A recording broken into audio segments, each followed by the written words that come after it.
Hello po sa inyong lahat mga ka-crypto. Ako po si Pinoy Crypto Trader at sa video na ito ay atin pong pag-uusapan ang aking technical analysis dito po kay Shiba Inu ngayon pong August 12 taong 2024. Pero quick update lamang po tayo rito kaya diretso na po tayo sa pagte-technical analysis sa kanyang daily chart time frame. Kung inyo pong napanood yung aking technical analysis kahapon ay wala pa rin pong pagbabago sa kung ano yung aking nakikita or analysis sa ating daily chart time frame na ito dito po kay Shiba Inu, kung saan ay patuloy lamang po ito na makakaranas ng consolidation dito sa loob ng ating triangle pattern na ito.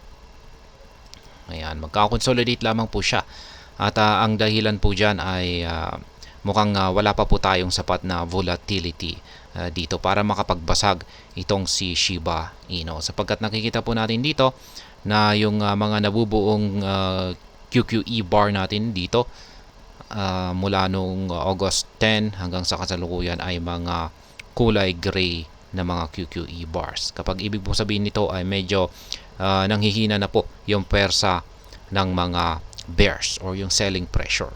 Pero hindi po ibig sabihin yan na nakakalamang na yung mga bulls. Mas nakakalamang pa rin ng bahagya yung mga sellers.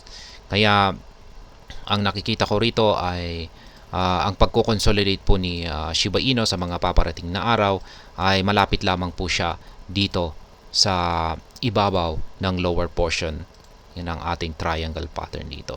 Yan, malapit lamang po siya dito. Kaya mostly ay dito po siya makakaranas ng mga rejections dito po sa lower portion. Yan, katulad po ng mga nangyari rito.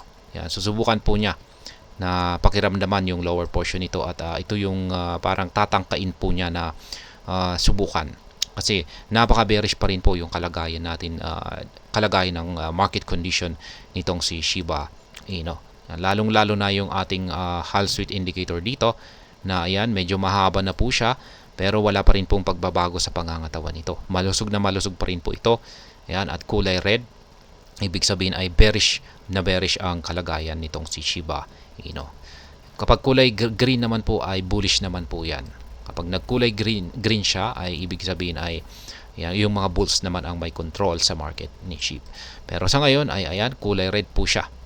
Kaya yan po yung aking mga naging basihan kung bakit nasabi ko na magpapatuloy po sa pagko-consolidate dito sa loob ng triangle pattern natin dito ang magiging galaw ni Shiba Inu. Pero sa ngayon ay mukhang wala pa po siyang kakayahan na magbasag at kung siya ay magbabasag ay mukhang ito yung lower portion yung ang kanyang susubukan or tatangkaing basagin.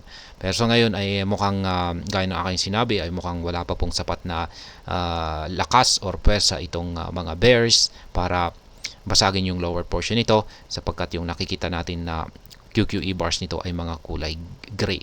Pero kung sakaling nagkulay red po yan, nagbago mula sa pagiging kulay gray ay naging kulay red po yan, ay dyan ko na po masasabi na mataas ang posibilidad na posibleng mabasag ni Shiba Inu ang kanyang lower portion, lower portion ng kanyang triangle pattern dito. Ngayon ay pagdating naman po sa ating trades ay wala pong na-trigger.